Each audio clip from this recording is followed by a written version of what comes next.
എന്നേசுവേ N Jeevan നീരല്ലോ, എന്നേസുവേ N ബലൻ നീരല്ലോ, എന്നേസുവേ N Jeevan നീരല്ലോ, എന്നേസുവേ N ബലൻ നീരല്ലോ.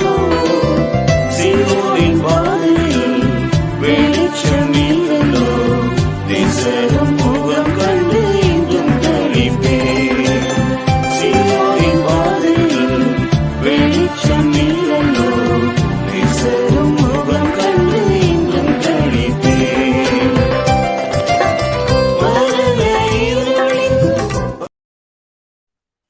Shalom everyone, we welcome you all to this speaking book session. We welcome all viewers and subscribers of Melkiterai and Haman Christopher TV. And we as a team of speaking books, we are so glad to meet you all with another exciting book. And today is our 29th book review session. And the book which we are going to review is Parenting is Not Covered. It was written by Dr. James Dobson. And I thank our presenter for bringing up this book. Certainly it will be a exciting book and it will be an eye-opener book for us. And I think we should expect the unexpected today. And I would like to introduce our panelists, esteemed panelists. First, I would like to introduce our presenter, Dr. Elizabeth Sharoni. She is an homeopathic doctor, and she is also a best half of Brother Sam. And I would like to introduce Sam also, and he is a ethical hacker. His profession is ethical hacker. He also did so many book review sessions with us. And the next, I would like to welcome Sister Sangeetha James. She is working as a CBSE school teacher from Mumbai, and she also did so many presentations with us. Thank you for joining us, Sister. And I would like to welcome Brother Chiradeep. He is a book writer and reviewer. Thank you, sir. Thank you for here. And Sister Jessy Florence. Thank you for joining us, Sister. And I would, without wasting any time, I would like to introduce, I would like to give this time to the Elizabeth Sharoni sister to give the presentation. Over to you, sister. Thank you. Thank you for the simple and great introduction. Am I audible? Yes, sister. Okay. Okay. So first of all, the topic, let me jump into the topic itself. But before that, the purpose of choosing this book is, being a mother of a 1-year-old, I found it more difficult to handle her. Previously, when I did not become mother, when handling my sister's children and all, I used to enjoy playing with them. But once I became a mother, then the anxiety started. It seemed to be a most difficult job in that extent. So sometimes I felt, am I fit to be a good mother? Is it possible for me to be a good mother? So because of that only, I choose this book so that it will be great for my personal developing of my child, and I hope it will be useful for everyone in this panel also. So this book is written by author James Dobson, and this book sold over 1 million copies. So in the introduction, the author dedicates the book to his wife because he mentions her as the one who is going to take care of the next generation. It is not just raising up the child. More than that, because when our next generation goes well, then the society will also be a better one to live in. So he dedicates this book to his wife, and this parenting is not an easy job, because it is the biggest task given to the parent in this world, more than any official or any job sort of thing. This is the most difficult job, because we are raising another human being whom we don't know. And understanding the human being itself is a great toughest thing for all of us. And the one who did not talk, who did not tell anything, and how to handle them is even more difficult for us. So this chapter this book consists of 12 chapters, and let me tell the chapters in the explanation of the chapter itself. Totally, it consists of 12 chapters. And being a parent, we have to face a lot of criticism. This is the author's point of view, because if our children do anything wrong, then the direct impression will be on either the mother or the father. How did you grow up your children? Why she's behaving like this? Directly, they will put the point upon their parents itself. So the more criticism is happening, more than before, it is happening nowadays more often. This itself reduces our confidence to bring up our child. So therefore, the first chapter, the title is named as The Challenge. So what is the challenge in the parenting? So as we saw a mother, father, or our grandmother, grandfather, they did the parenting very easily. And even my mother used to tell, I did not face this much of difficulties that you are facing. I did not take this much of tension that you are getting. But we don't know why it has become so much complicated now. The reason is because first thing, in the aspect of babies, we get the babies where we don't have any instruction regarding them. And no two children are alike. Even if anyone has two or three children, when you compare both of them, you will see that the both if we one technique which we applied for the elder one will not be applied for the younger one.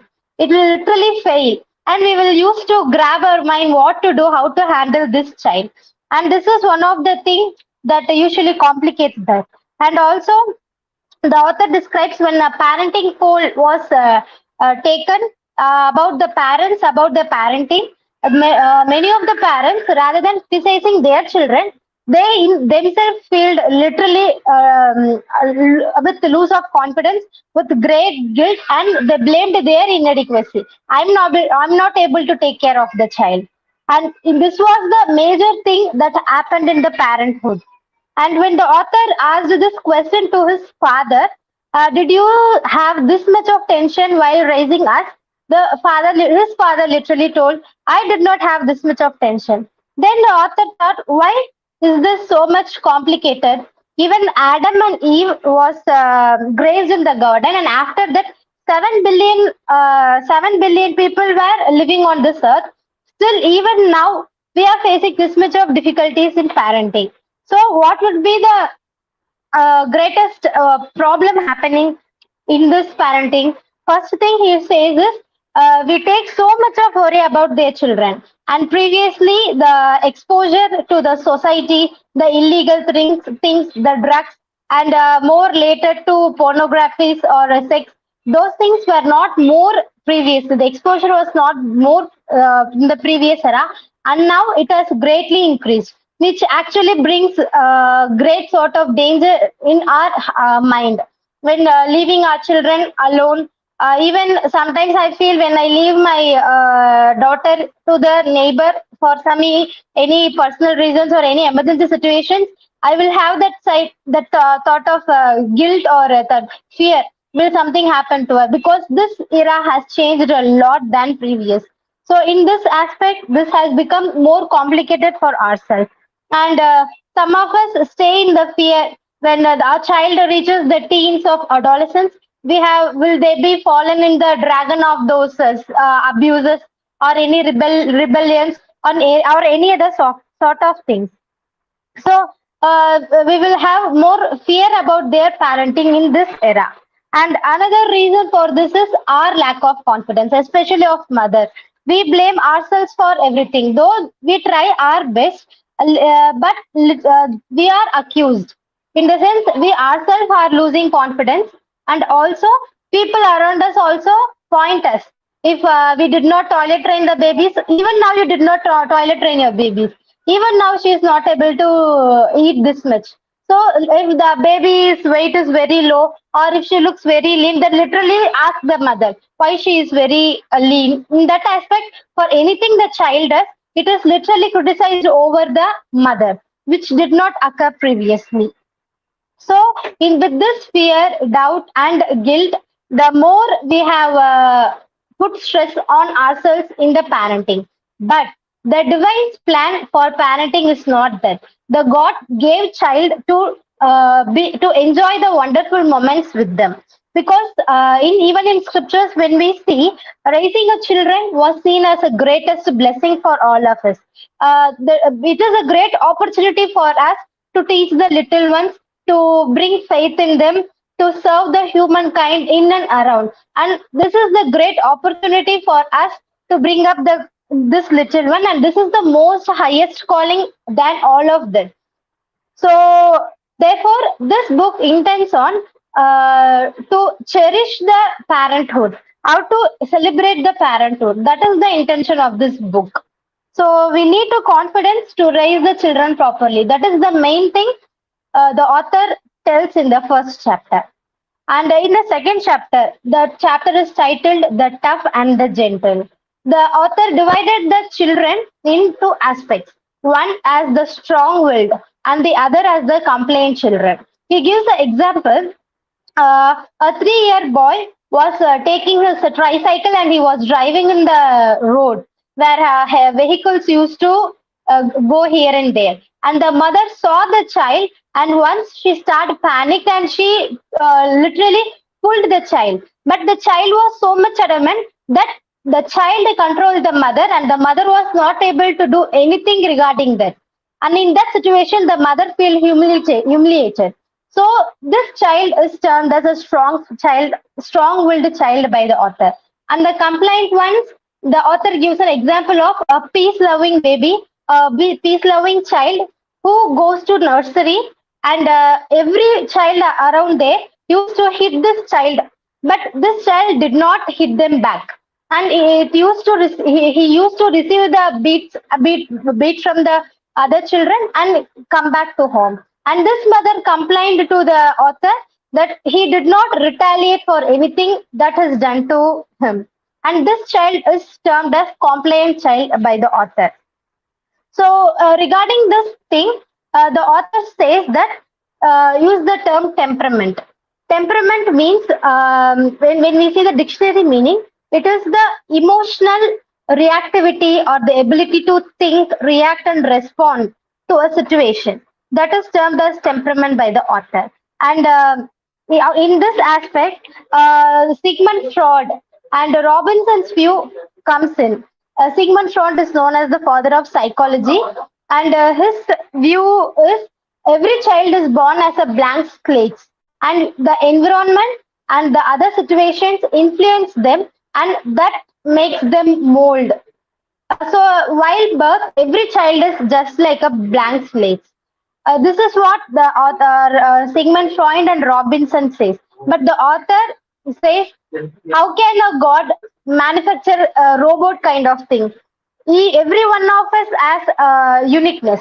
Even our thumbprints are not same.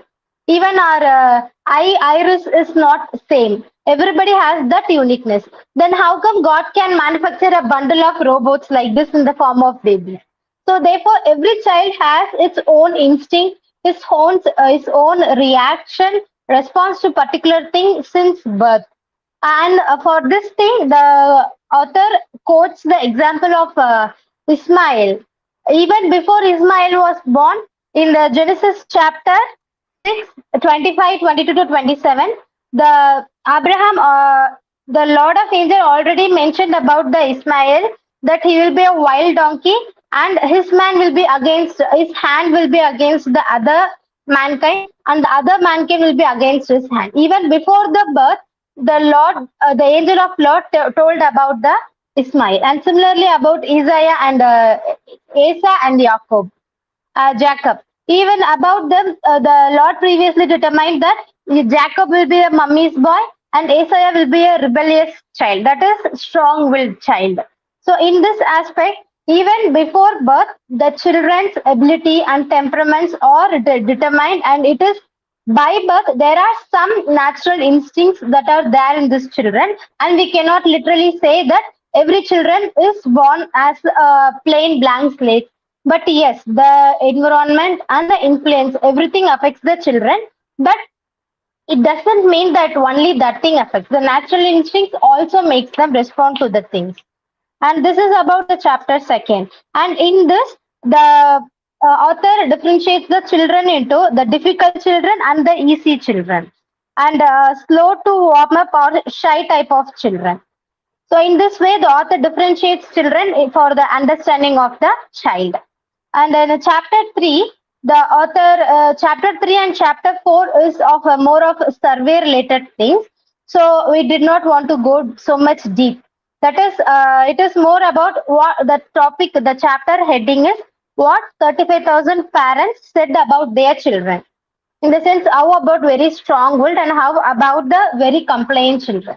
So in this, certain questions and certain surveys were done, and on that, many questions and answer were answered by the author. So that is, for example, the nature of the relationship of child with his father, the nature of the child with his mother. In that aspect, this chapter goes on. And on chapter 4, what 35,000 parents said about themselves. And in that, 30% of the parents told, I am a failure as a parent. And I simply cannot cope up with my parent. And to the parents of the strong willed child, they told this. And the parents of the compliant child, they were onto the collars. And they were very proud that that my children is very much obedient to me, and he obeys whatever I say, and I have grown up the child like this. They were in this fright, but they did not know that this is also the natural instinct of the child. That is the basic temperament of the child. So therefore, handling a very compliant child, which is a peace-loving child, is very easy for the mother, and the parenthood went really well. And raising a strong-willed child was literally a pathetic condition for both the mother and the father. And the author focuses more about this strong-willed child, and he gave guidelines for more about this strong-willed child. And I hope everybody will get some idea about even our children, whether a child is strong-willed or compliant. And when knowing this, it will help us in handling our child and how to handle the child. This is about the fourth chapter, what 35,000 parents said about themselves. And chapter 5, with love to parents who hurt. So, in this, author gives an example. When a marriage ceremony was done, helium balloons were filled and it was thrown into the released into the sky.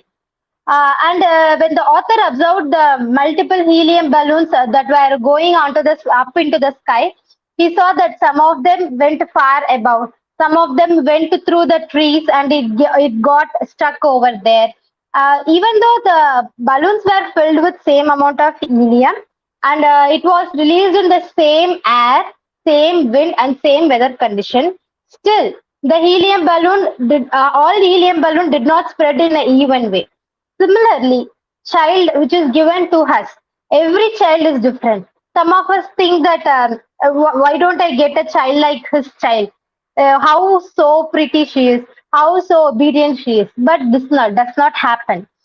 Every child is unique, and we have to respect that, and we have to understand that. So every child's ability to fly above, to handle the environment varies depending upon their own capability. So some catch the right breezes and go very high, and some stuck into the trees and they will not be able to go very high. We have to understand from their perspective, and we have to handle within that way. So, so that we should not come into a conclusion that low flying kid is not fit for anything. Though even that child have its particular talent, and we have to respect that, and we have to do our best to bring best on the child. And this is about the comparison. And next thing is all behavior. The experts say all behavior is caused by the parents only. The child chooses nothing in that way, but not like that. By watching our behaviors, and by watching what we are doing with our family and relationships, the child learn from us. So therefore, we cannot say that everything is caused only from themselves alone. It is also caused from our aspects also. And in this, the child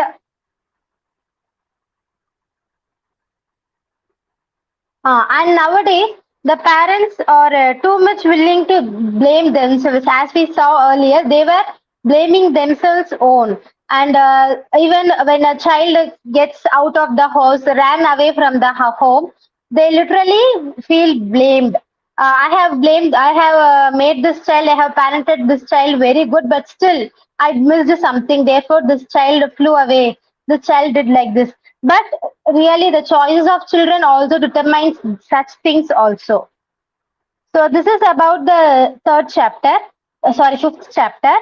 And sometimes the child's incidents, when we see the child's incidents, depending upon their situation, when we see they are going in a very rigid or very toxic relationships and all, even though we have fear, God is there, and we have to submit our children in the hands of God, so that our child will also will get back to their own process, and they will come back to us. So let us leave the guilt from our side, and let us depend on the hands of God for the children's welfare. This is what for the parents who got very much hurt because of their child. The literal answer to this is place them in the hands of God and just remove your guilt from your side. God will take care of us because God loves our children more than we love our children. That is the conclusion the author gives. And for chapter 6, suggestions for parents of young children. So, first of all, sometimes in this, usually in throughout this, we will hear a word more on guilt, guilt, guilt. But literally, that guilt itself is causing the parenthood very tougher. Therefore, this word repeat will be on the repeat mode. So please tolerate this word alone. So nowadays, due to circumstances, some changes happen, and our children will go in another path, which is out of our control. And during these situations, we take it as our own mistake or our own blame and take this false guilt. But in this aspect, we have to understand the situation, that whether the situation was under our control or it was beyond our control, and depending upon that, we have to handle the situation to refrain ourselves from the false guilt. So actually, yes, the parents are really responsible for their children in front of God. When we place our children in front of God, we are responsible for the welfare of them. But in some situations, when the situations are not in our control, He will take care of the children. And in this situation, there is no need for that false guilt and all. And where he quoted a verse that anyone hurt the faith of a little children, better off sinking in the sea with millstone attached on his leg. This is the quote Jesus gave. So anyone who creates that sort of disturbance or distraction, they will be punished in the hands of God. So what are the suggestions that author gave? First thing is go with the flow. Understand the children and let them go with the flow. If the child is extremely shy, and if you want to if you ask him to say good morning to a pastor, and he is literally shy, and you are forcing that, you don't have to feel any shame or any guilt. Understand the child's nature and just go with the flow. That is the first thing. And ordinary children behavior sometimes will bring us anger. But in child's point of view, we have to understand. Sometimes due to this our anger on them, we will create a wall from the child, which literally that even the children can understand that mommy is getting away from us. Some of even we have to if we have two or three children, one will go well with us, the other will not go well with us, and sometimes we will have feel that much of anger on seeing that child, and this anger can even sensed by that child. And once the child comes to know that mommy is not showing love on me, and she's showing only anger, and she's seeing some sort of partiality, that will create more destructive in the life of the child. Therefore, even though you cannot accept your children's behavior, put it in the hands of God and understand the child and let them go with the flow. And this will bring us that confidence, that love, that we can show upon the children. And another second suggestion the author gives is grab the reins of authority early. That is, once the children, infancy, and once the infancy starts, we have to start to have our authority on the children. Especially in the case of strong-willed children, we have to take charge, and we have to have that confidence to have a steady leadership. If we don't have that confidence, then we will literally fail. Especially if the child senses that mama can go peace with us. Mama, once we do like this, mama will be literally off. So the child can sense our weakness. So we should not show our weakness, and we should have that confidence that we are the children, and we have the ability to handle the children. Is my voice echoing? I think now it is good. Okay. So this is the grabbing the authority. And third thing is raising the compliant child. So it may sound that raising a compliant child is very much easy, but still, just compare. If one of your child obeys whatever you say, and the other one did not obey whatever you say, so what you will do to be in a safe thing, we will ask the one obey to adjust with every situation, and we will do in this way we will do favor for the strong-willed one. And once the compliant child sees this will create a anger and resentment. Though the child wants to be a goody child under us, still it will miss something. So in this way we have to respect the compliant child also. We should know their desires, and we should show the respect. Making the compliant child too much adjustable and making the strong-willed child to get whatever he wants will make the compliant child more anger, and this anger they will not even show, which later on create many diseases in their later parts. For example, anorexia, bulimia. In that aspect, they will create some high pathological diseases also. So even handling the complaint child is also most important. And the fourth suggestion, what author says is keep your sense of humor. Sometimes children will make us feel like, how can I handle this? But sometimes we have to keep the sense of humor in our life. Sometimes our children will do something which we literally did not expect, and we have to enjoy that moment also. Don't be too much serious on just only parenting. Whenever they does something, we have to enjoy that thing also, so that we can keep this parenting go lovely. And this is about the chapter 6. And the chapter 7 is about the power games. The power game is all about the authority, that whatever the child does to get the power and to get the authority. This chapter mainly focuses on the strong-willed child. So to get the power, what the child might do is the emotional blackmail. It might create a guilt trip. It might do some humiliation by showing some external illness. So in this way, child will try to get the power.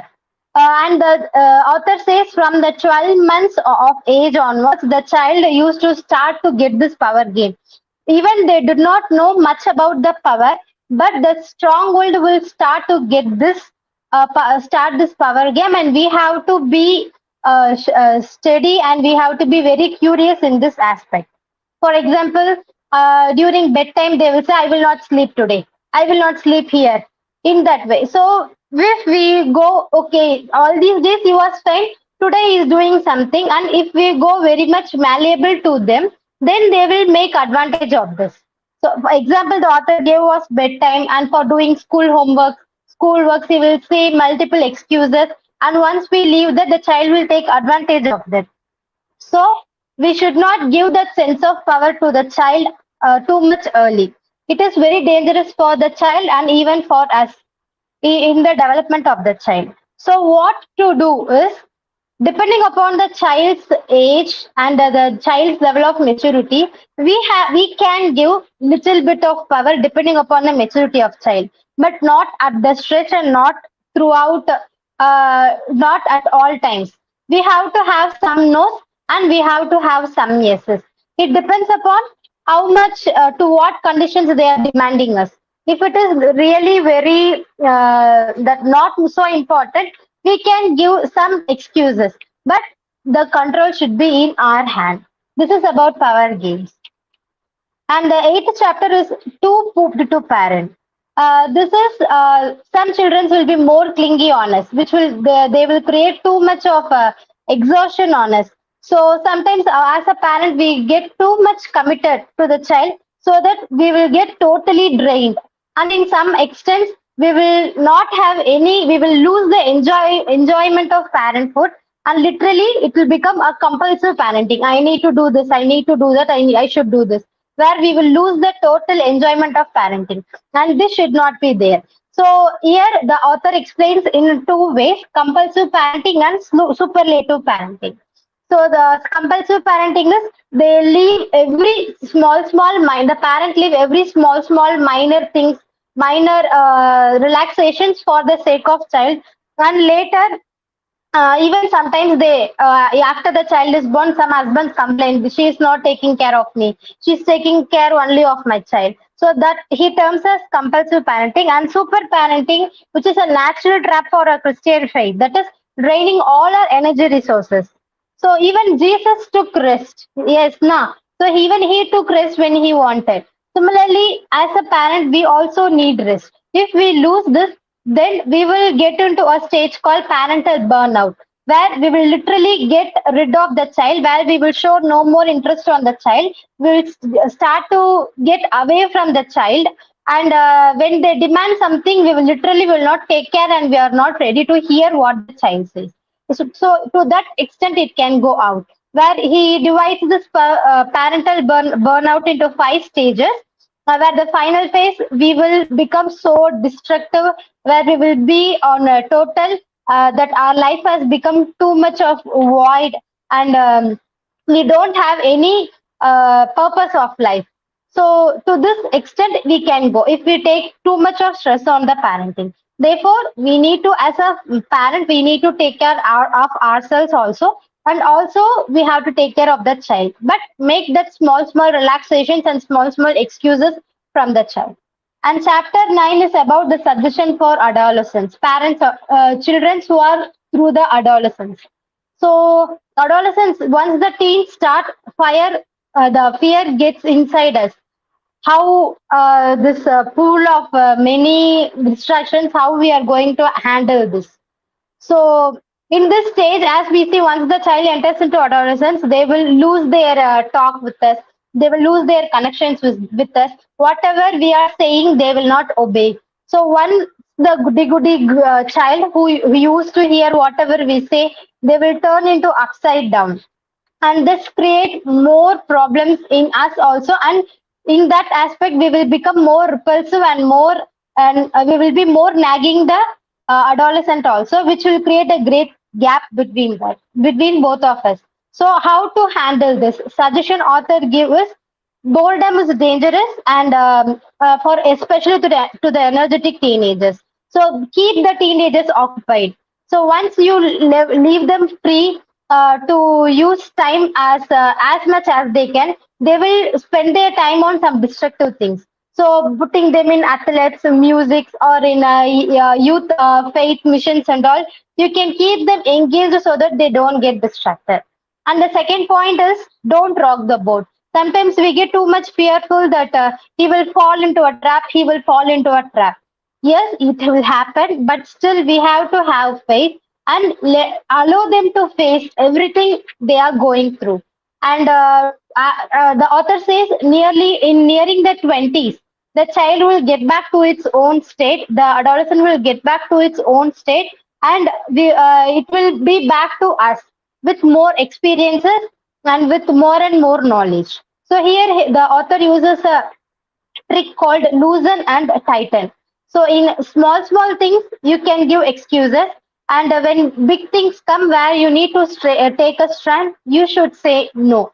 So that is the theme the author tells us: loosening and tightening. In some extent, you can leave them free, and where in some extent you have to tighten them. You have to hold the grip. And we have to maintain a reserve army, that is save your energy also. don't spend too much of energy in small things. Just try to be in their flow, and once needed, you have to spend your energy. Even for small things, your questioning and your anger on them will create more repulsion. So especially this is for mothers, because mothers nowadays women are going to work, and they are also coming back and taking care of house responsibilities. So they have to take care of both. So in this aspect, the mother has to reserve the energy, and in this, the father has a major role. So in aspect of son, you create a common interest, create a common hobby, so that you can have a great talk with them.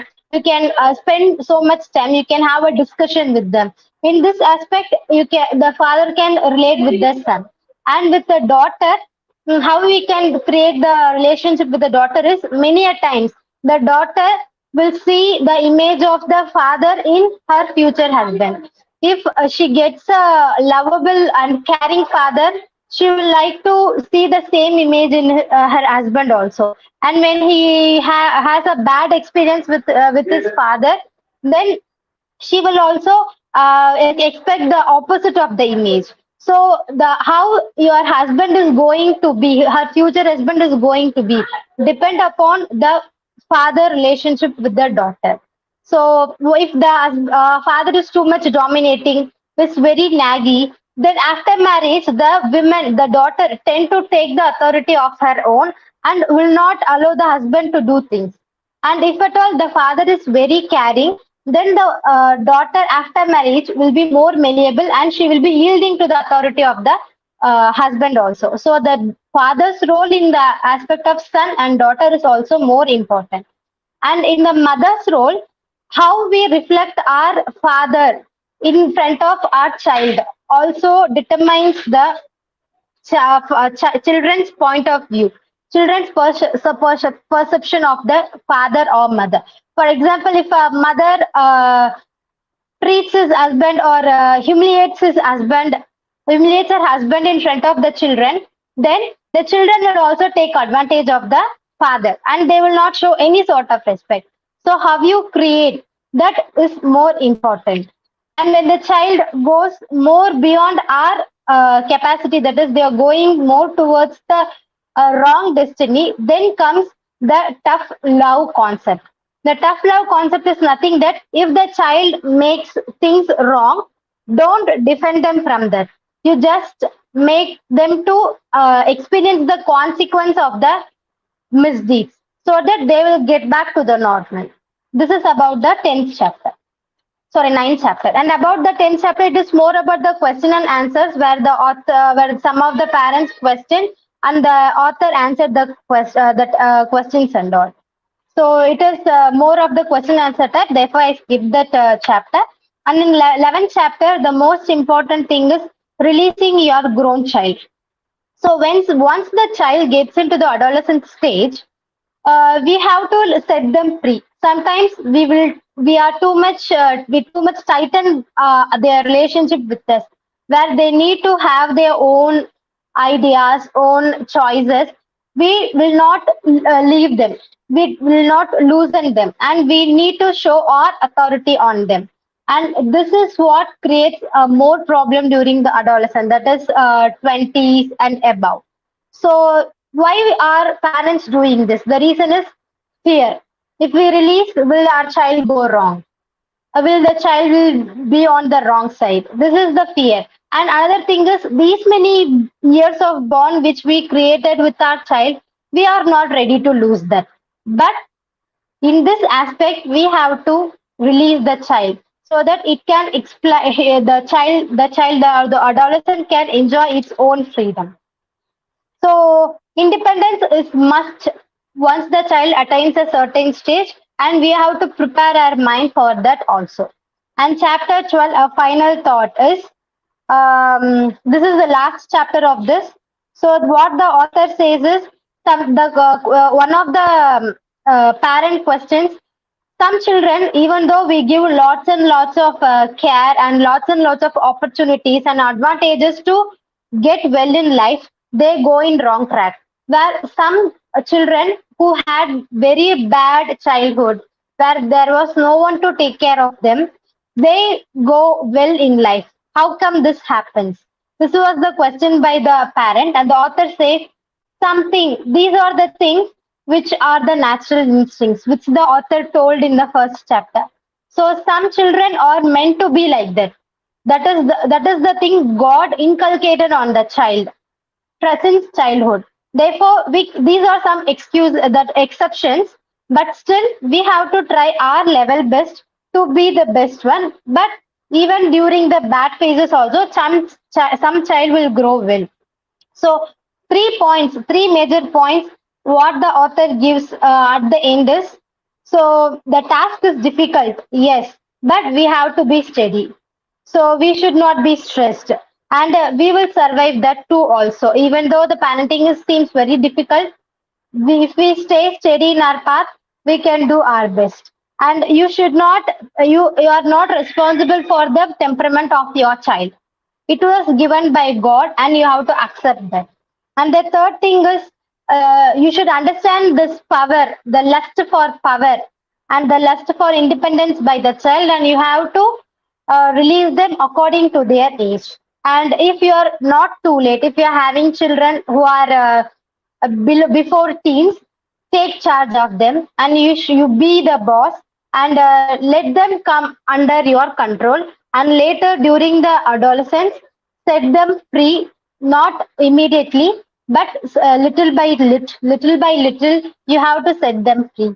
And you should, there is nothing to get panic during the storms of adolescence. It will radically turn around to the back.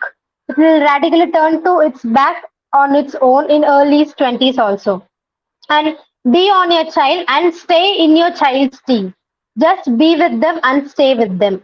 And give time to find himself. Let him explore.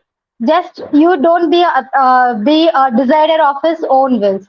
Let them child explore also. And at last, hold your child in prayers. Let them see that you are on knees in front of God, and God will take care of them. So this is the 12th chapter of this one. And the appendix is given where the questionnaire session was asked once again. And discussion questions were also there. This is the review of this, simple review of this book. This book has nearly 250 pages, and this is the simple review which I can give. Thank you for this great opportunity. Thank you, sister, for taking us through this book.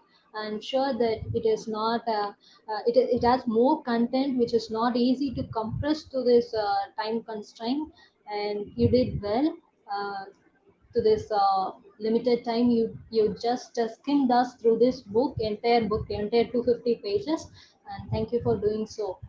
It's really an eye opener. It's really, and I'm not a parent, but I can understand a parent is not an easy job. So let's not, let's hear our panelist opinions. Um, Brother Chiradeep, it would be nice if you give your opinions. As Sister Raeshmi said, I'm not a parent and I can't. I don't know, so I would join her also. Though I'm married for a long time, but I don't have any kids. So I just wanted to commend Sister Elizabeth because any doctrinal, Sam and I know we have attended most of the time, so we know any doctrine based books. It is easy to like for us, like for Christians, it's easy. We can somehow know the topics and we can somehow manage ourselves.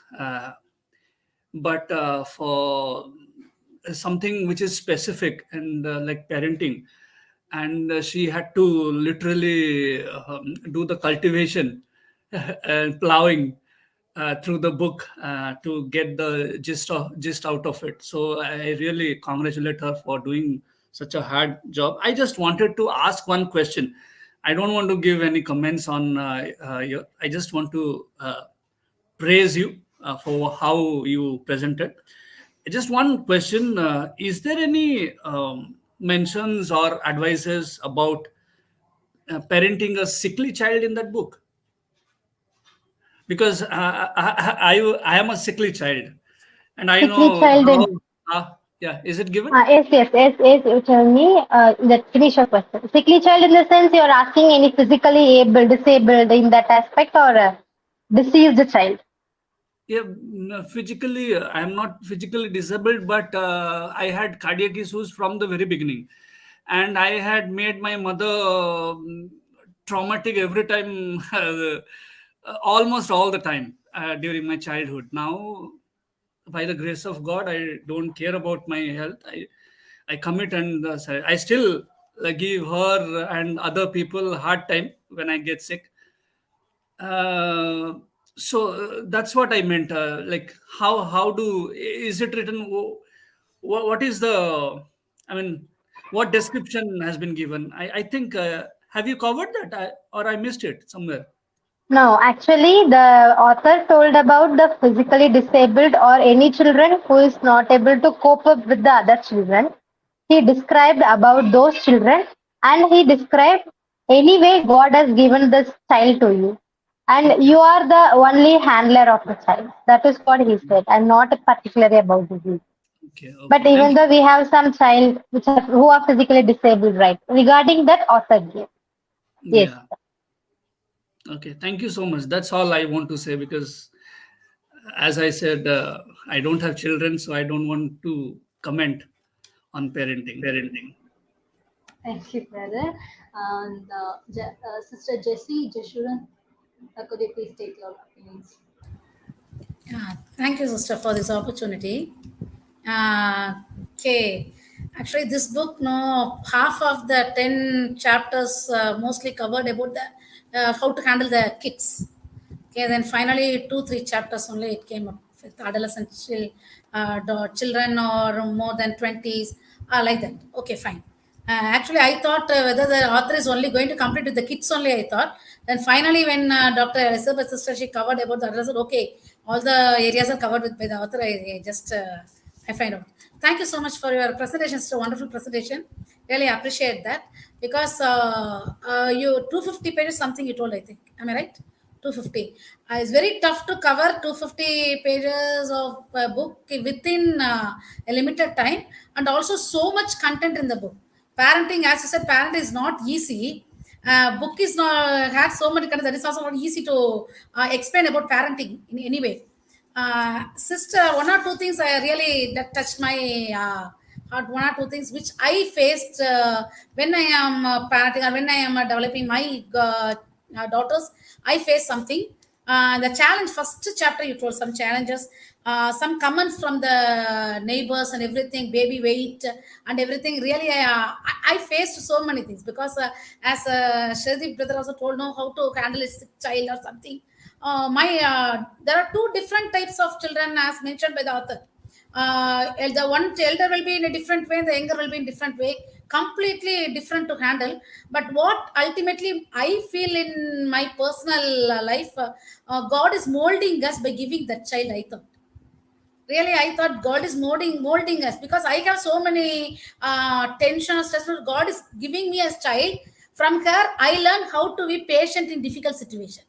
He trained me how to be patient. That is only I learned from that child. I feel because often she cry for I don't know for what reason she cries. She cries always. She cries hide in her childhood. Now she's grown up, okay. But what whenever the public, no, the opinion, the neighbors will say, why the child is looking so dull, why she's often crying, why is she crying often, all the comments I faced when I'm growing my child. As Dr. Elizabeth sister told, body weight, I got a comment. My second daughter, she was very lean. She never she moved about 13 kilogram. Still care 4 years of old. So whoever see me, they will just whoever saw the child, they will just tell me, "Are you eating? Or are you giving to your child?" They will ask me whether you are eating or are giving to the child. This comment often I used to hear. I told, I don't know whether I may be eating, who knows? I will comment and I just move on. But whatever the author is telling, everybody is facing the same comment. And very tough and gentle, two types of children, nicely presented by the sister. The author had mentioned how to handle the tough child and how to handle the gentle. Everybody is equal in parenting, but most of the parenting issues came with mother's opinion. I think in this book always mention mother, mother, mother, and only father's point of role is, I think, very limited in that book, I think so, but it's strongly mentioned. That is in Indian context very tough to manage this one. Why? Sometimes I think, why mother always? Why mother always? I used to think, but immediately they will tell, no, oh, mother has the patience. God has created like that. Who told you, man, like that? I used to ask that some question, because no, it is some part of all the fathers will tell, no, no, only you can handle this position. The children will often be very safe to mother than father, like that. Some comments will be there. Okay, that's fine, but the point you told about father role, no, that's really super. 2 or 3 points only, but strong points. Because a daughter is facing or selecting a husband by seeing the father. That is true. I have faced in so many things, because whatever a father, how the father is treating a wife or the mother, that reflects in the daughter's life. The daughters, they, when they are growing up, they're just asking us, why I need a husband?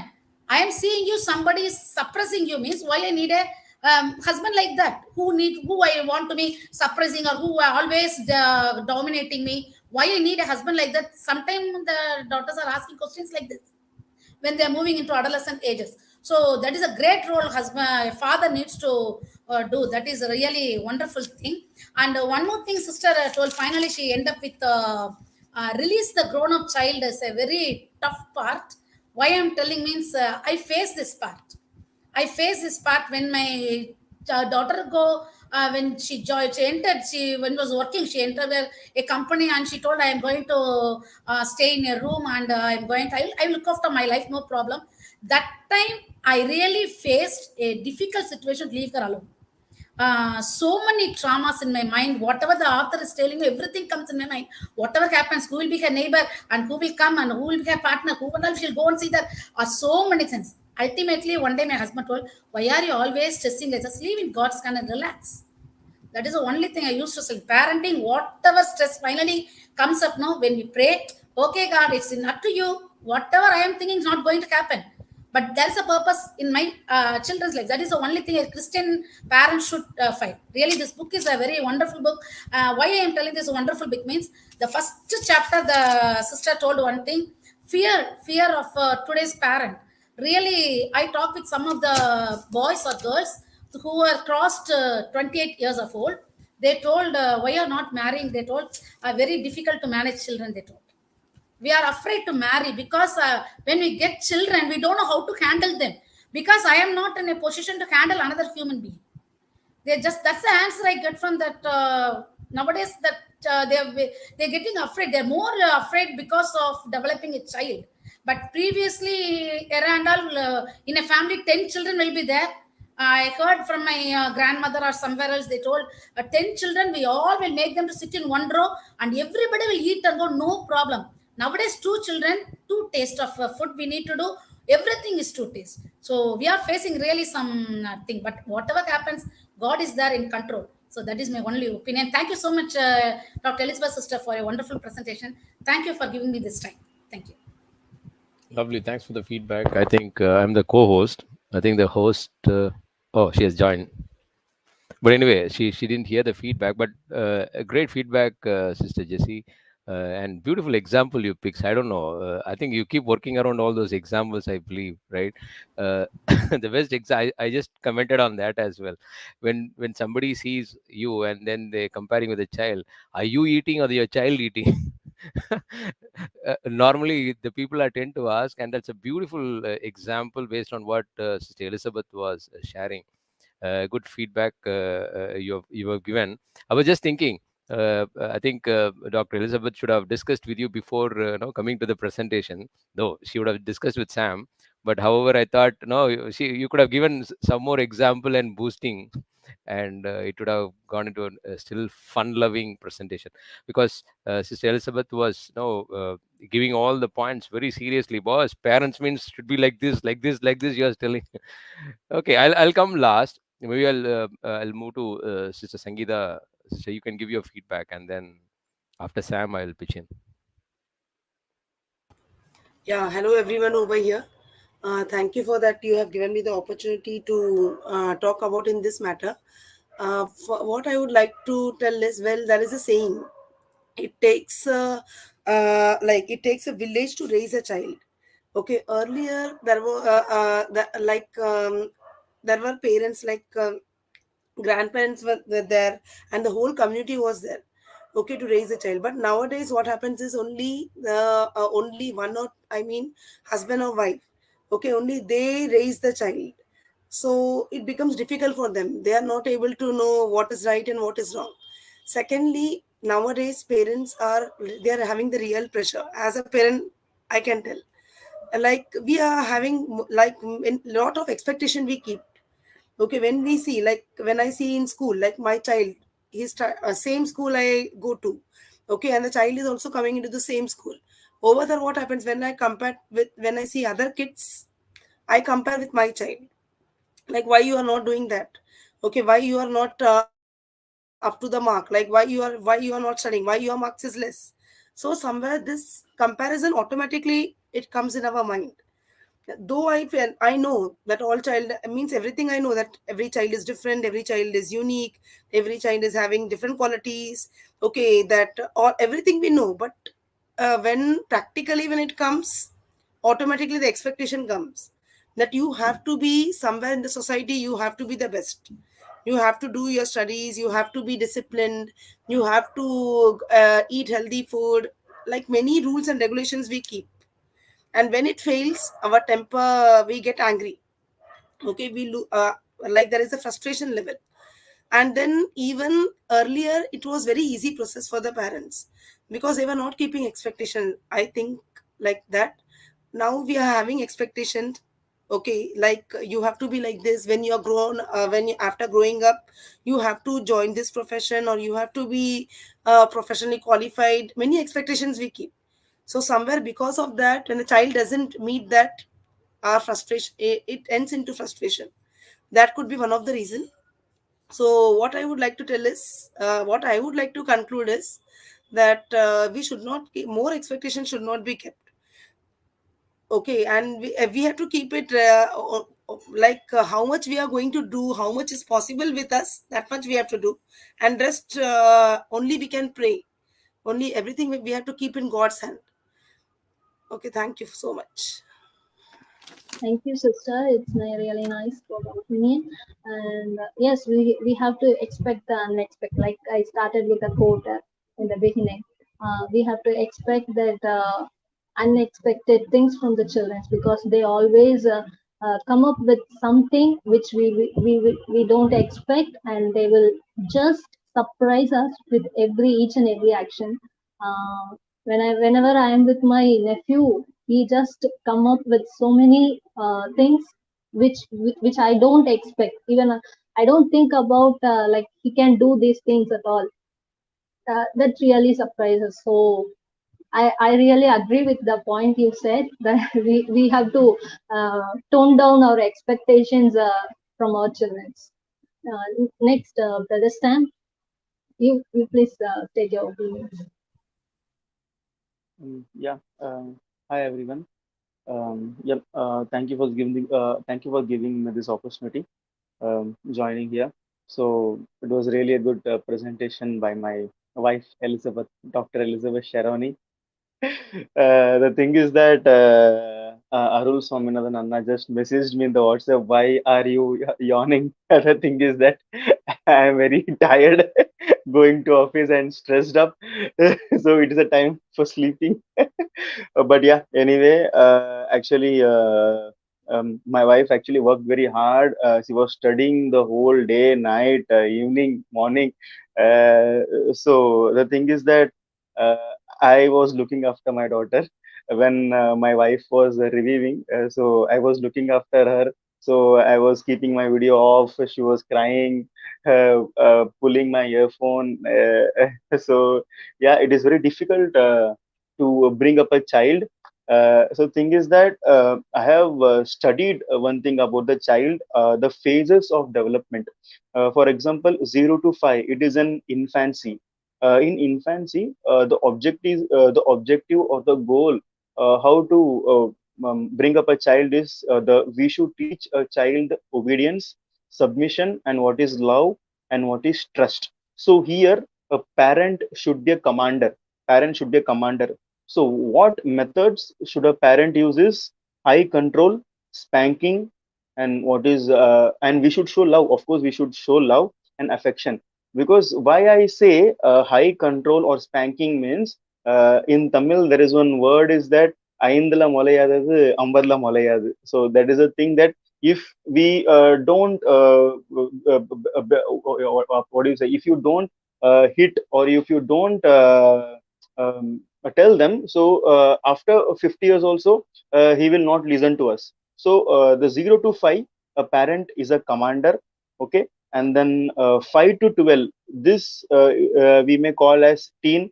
So here the character, the behavior develops, and we should teach them the relations to God, to self, to others, to love others. So from 6 to 12, what methods the parents should use is correction, instruction, and then heart issues. Then of course modeling. Modeling means modeling love and then affection. We should teach them what is love. So here parent is a coach. First, 0 to 5, parent is a commander.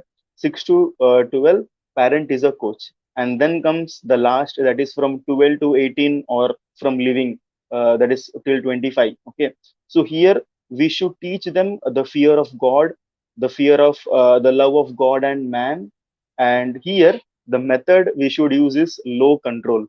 All the parents actually they will do a high control. They will beat their children. So this is totally wrong. We should have a low control, but high influence dialogue. The dialogue should be of highly influential, and then we should be like a companionship. That means we should be like a friend. Okay, not a dad mom, that relationship. We should be like a friend. And so here parent is a co-laborer, or you can call it as a servant. It is not a cheap word, servant. We should help them. We should help them. This is what matters.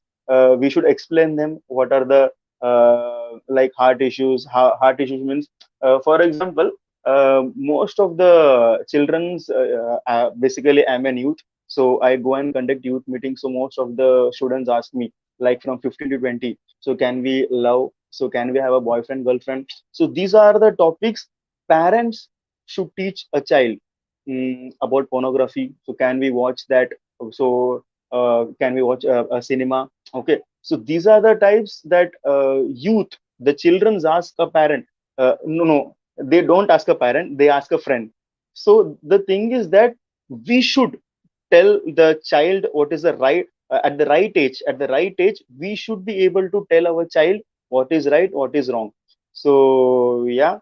So these are the topics. So these are things which I remember. So yeah, it was nice to share these things about that parenting here. And yeah, parenting isn't for a cowards. It was a really a nice book, and I thank my wife that she brought it up very beautifully, and all the participant was hearing. And I thank you for giving me this opportunity. Thank you. Thank you, brother. It's nice that you yeah, you just give a like compressed thing of this book. I think you also did work reviewed about this book with your wife. Yeah, that's nice. And okay, next I want to give it to Mr. Arul Swaminathan. He is an evangelist and he is an IT professionalist. Over to you. Yeah. Thank you, Raeshmi. Um, Again, greetings to everyone. Sorry, Chiradeep, I missed your presentation. I was not able to join. Otherwise, so thank you and God bless you. And I wanted to thank Dr. Elizabeth for a wonderful presentation. I was just wondering, but initially she cleared it, and then a child came in. Then I understood. Okay, she has a child, because the same question I had with the Sam also when he was presenting. And the reason why I messaged you, Sam, when you were presenting, she was very seriously, and she was. I think I quoted that right. When we were talking about and how seriously she was observing, I saw 4 or 5 times you started yawning it. Okay, then I understood you both did a lot of hard work in order to bring this presentation. Okay, in that way I forgive you. Okay, right. So thanks, Dr. Elizabeth. So all the points which you have quoted, but 250 pages is not easy. I think the same thing we were telling when Sister Jessy was presenting, right? Big thing, but she was trying to compose that in the short timing, and she was rushing it. And similarly, the big content, and it is not a easy topic, parenting. And I know, I think I should having greater than all the people that those have. I have three kids, and as Sam was saying, I'm coaching now, right? All are above 6. It means now they are at 11, 13 and 15.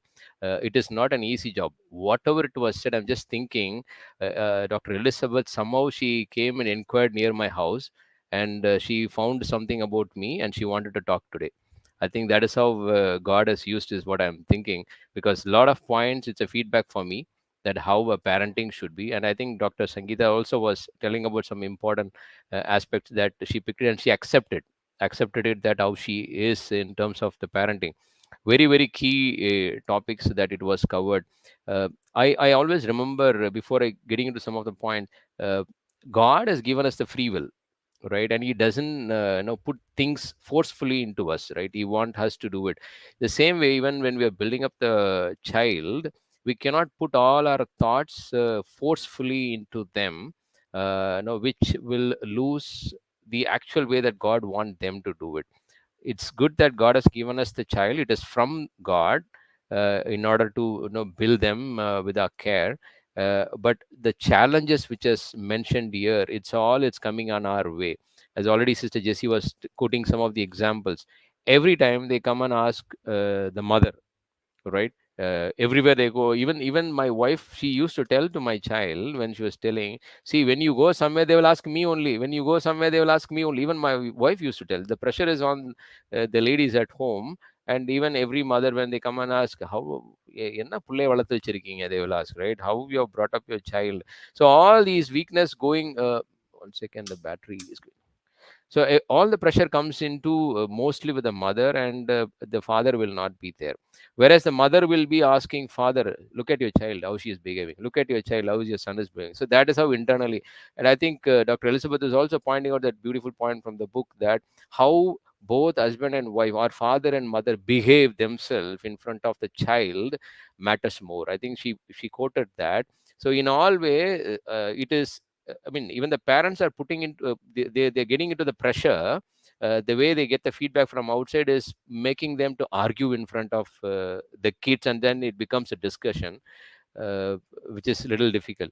And releasing the power, that point really I liked very well, which I have to try now onwards, slowly giving them the power, making them to do some judgment at home, and asking them to decide something, not giving complete power, but slowly giving them that power, which will help them that, okay, I am also growing, I also feel the ownership at home. I think that would really help. uh, and also about the flow, that point, really it is very good. An example, I don't know why you picked pastor. Was it mentioned in the book? No, sometimes we ask, this is another very important pressure. When somebody comes, then immediately the whole house environment will change, and we will ask the kids to behave in a different way. We will ask them to say good morning, we'll ask them to say good afternoon. And the pastors, when we say praise Lord to pastor, say good morning to the pastor. If they don't do, leave it, allow them to go to the flow. That's a learning for me, because normally that is another temptation that we get into when somebody comes and we change the total plate of the kid, and the kid will have their own independent. But it is like we are, disregarding God's law, and we are saying forcefully, do this, do that in front of others. Obviously that will boredom. I think many points, which is actually it's very important for. I'm just wondering. I'm just recollecting. Am I boring at my home? with my kids, because they have a lot of latest trends. And then I go back to the history of Saral Navoji songs and all those things. When we say, then people say, Papa, a lot of good songs have come. And I sit, and when I talk them, I don't know whether they feel bored or not, only God knows and they knows. But for obedience purpose, they say they're just nod the head and they go. I think I need to revisit on that, whether I'm boring them or not. Tough love concept is something, it is indigestible. I don't know whether as a parent I can accept it, but the author is saying, Dr. Elizabeth. So the example that you gave for the tough love concept is your example, or it is, because the same question I had when Sam was presenting was, are you talking, or is some example from the book? Is it from your own example, or so the same question I might ask when we talk about this tough love concept. I don't know, as a parent, it is difficult to digest. But anyway, let's see, when the situation comes, we need to see that whether it is going to have temperament given by God. And then the other thing that you talked about, the examples given in the Bible about Esau, Jacob. So they were all already God has defined the characters how they are going to be. It means I'm just thinking 2 points which I wanted to conclude. One is, already God has put what type of children they are going to be, their temperament and their character. And then we finished with that prayer is important. Then in that case, it is raising a question to me after hearing all the points that which you have given. God has already decided how the child's character is going to be, and then without prayer nothing is going to happen. Even these two things are there, again it nullified all the points in between. But still, I think we need to see the complete flow of the book, the chapters to read, to understand, and take it in my own view how it is going to be. Thank you, Dr. Elizabeth, and for all your hard work. The presentation came really very, very, very well. Awesome, good job. Thank you very much for the And time I given. need to add only one point. Yeah. Actually, that is, I felt that is more important, but I left that and I just now I remember. As we are settling everything in the hands of God, so introducing in the hand of God is more important in our daily prayers. Doing prayer in front of our children plays an important role. And we are introducing God only as a lover, but we have to introduce God even as one who can punish. For example, we will not tell stories of Samson to our children because it is more about sex and illegal affairs. But still, we have to introduce those things also, so that even after our control, if we are, for example, if we are leaving our children in a hostel and all, so that that fear will be there. God will not only love, God will also punish, so that even some temptations occur, they will remember these things, so that it will help them in a good way of living. And I felt this is more important, therefore I am adding on now. That's all. Thank you. Thank you everyone, and thank every panelist for giving your opinions. And what I learned from this presentation is, we can't be too relaxed by being a parent, and we can't be too strict too. We have to yield at some times, and we have to be like, we have to command them at some times. We should not be overly strict or overly relaxed. Both will, if we are overly strict or overly relaxed, that will end in a negative notions. That is what I gained from this book. And yes, as sisters say, we have to hold our child in our prayers. When the child see that parents is praying for that child, it really helps them to grow up spiritually. They will grow up. So that is all. Thank you. I once again thank everyone for joining us today.